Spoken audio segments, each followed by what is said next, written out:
बाल मित्रों, सभी को प्यार भरा नमस्कार। मैं सुनील गायकवाड़ सर आप सभी का स्वागत करता हूँ। बाल दोस्तों, आज हम हिंदी व्याकरण संज्ञा इसके बारे में आज अध्यापन करेंगे। तो देखिए, संज्ञा किसे कहते हैं? आप लोगों ने मराठी में नाम, सर्वनाम, विशेषण, क्रियापद, ये जो है मराठी में उन्हें शब्द की जातियाँ बोलते हैं। तो वैसे ही हिंदी में हम आज जो व्याकरण का हिस्सा है संज्ञा, यह जो विभाग है इसके बारे में आज हम जानकारी प्राप्त करेंगे। तो देखो बच्चों, मैं आपको कुछ वाक्य यहाँ पढ़कर दिखाता हूँ। तो देखिए, नीचे दिए गए वाक्य को पढ़ो। एक छोटे से घर में दादी माँ रहती थी।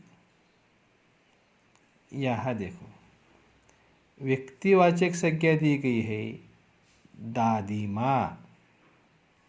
दो, चित्रकार ने शेड का सुंदर चित्र बनाया। यहाँ चित्र यानी कि वस्तु यानी कि द्रव्यवाचक संज्ञा यहाँ प्रस्तुत करती है। हम आगे वो पढ़ने वाले हैं। आगे देखो, यसंबा गांव की पाठशाला की घंटी बजी। यानी कि गांव यानी कि स्थान, यसंबा ये स्थान यहाँ दिया गया है। बाल दोस्तों, आगे चार, चिड़ियों में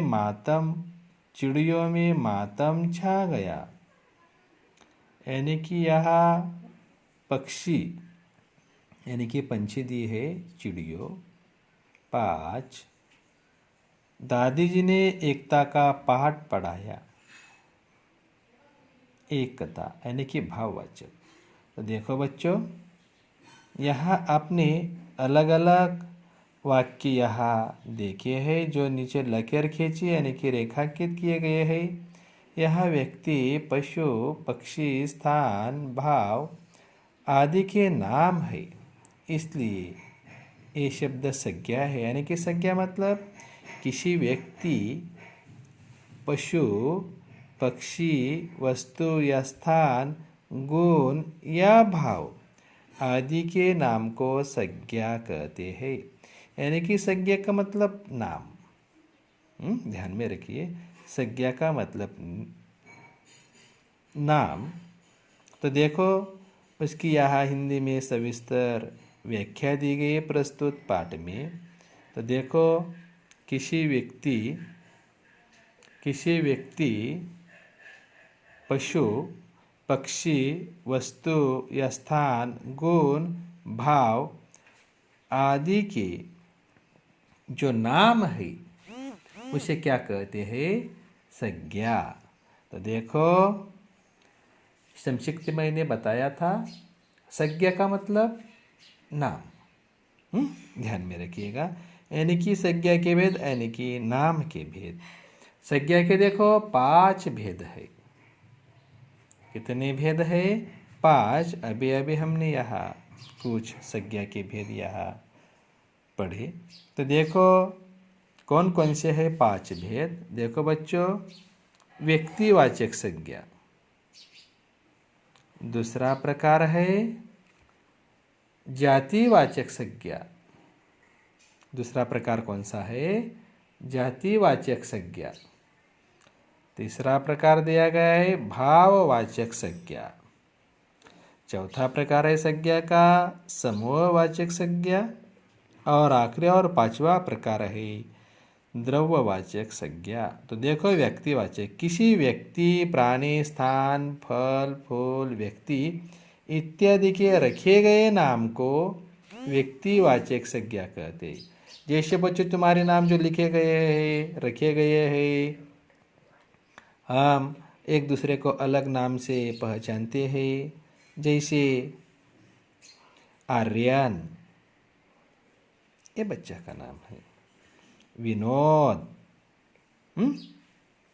सरिता, ऐश्वर्या। ये क्या है? ये बच्चों के नाम रखे गए। ऐश, निशा, रजनी, आयन, आशिफ, मोइन। ये जो क्या नाम है? बच्चों के नाम है। तो देखो, उसी प्रकार बालासोर शहर का नाम है, महाराष्ट्र हमारा राज्य का नाम है, हिमालय पर्वत का नाम है, गंगा नदी, रामायण आदि। तो देखो बच्चों, किसी विशेष प्राणी, स्थान, फल, फूल, वस्तु इत्यादि के नाम को व्यक्तिवाचक संज्ञा कहते हैं। आगे देखो, जातिवाचक संज्ञा। जो संज्ञा किसी प्राणी, स्थान, वस्तु या पूरी जाति या समूह का वर्ग का में बोध स्पष्ट करता है, उसे जातिवाचक संज्ञा कहते। जैसे फूल, यानी कि अलग अलग अनेक फूल, कांटे अलग अलग अनेक प्रकार के कांटे, जैसे फूल गुलाब के होते हैं, गेंदे के होते हैं, चमेली के होते हैं, डेलिया के होते हैं, अड़ल के होते, अलग अलग प्रकार की जाति के फूल। कांटा, बबुल का कांटा हो सकता है, बेर का कांटा हो सकता है, गुलाब का कांटा हो सकता है।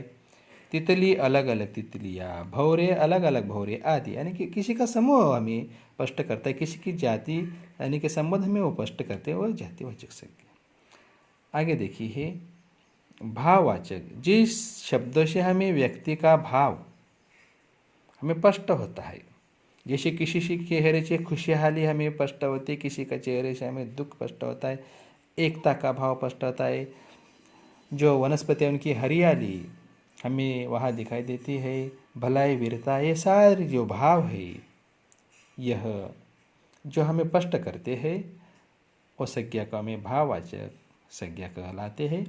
बच्चों, आगे दिया है समूहवाचक संज्ञा, यानी कि जिन संज्ञा से हमें किसी वस्तु के समूह या झुंड का हमें बोध होता है, जैसा परिवार एक झुंड है, कक्षा बहुत सारे लड़के वहाँ रहते हैं, भीड़ ये भी झुंड है, यानी कि ये समूह यहाँ स्पष्ट करता है। टुकड़ी, सेना, ये सारे जो शब्द हमें जिस झुंड का यानी कि समूह का हमें वहाँ बोध करते हैं, वो सारे समूहवाचक संज्ञा कहलाते हैं। द्रववाचक संज्ञा यानी किसी वस्तु का, धातु का या पदार्थ का हमें या संबोध स्पष्ट होता है, उसे हम द्रववाचक संज्ञा कहलाते। जैसे पानी हो, घी हो, गेहूँ हो, चावल हो, सोना हो, चांदी हो, या आदि जो सारी चीज़ें हैं, जो उन्हें हम द्रववाचक संज्ञा कहते हैं। बच्चों, आगे आपको कुछ सवाल यहाँ हल करने के लिए यहाँ दिए हैं, मैं आपको उनके यहाँ कुछ शब्द यहाँ देता हूँ, वो हल करिएगा। कृति स्वाध्याय यानी कि संज्ञा का नीचे दिए गए शब्दों में से संज्ञाएं छाट कर लिखो। आपको संज्ञा छाट कर नीचे लिखना है, जैसे हमने अभी पढ़े हैं। तो देखो बच्चों, इस तरह संज्ञा के आप लोग बहुत सारे शब्द यहाँ लिख सकते हो, और जो संज्ञा के 5 शब्द दिए हैं, 5 भेद दिए हैं, इस भेद के अनुसार भी आप लोग वर्गीकरण कर सकते हैं। जैसे हमने पढ़े, क्या पढ़े हमने? व्यक्तिवाचक संज्ञा, जातिवाचक संज्ञा, भाववाचक संज्ञा, समूहवाचक संज्ञा और द्रववाचक संज्ञा, ये हमने अध्यापन किया। बच्चों, हम फिर मिलेंगे अगले ताश को, अगले ताशिका लेकर। तभी सभी बच्चों को प्यार भरा नमस्कार।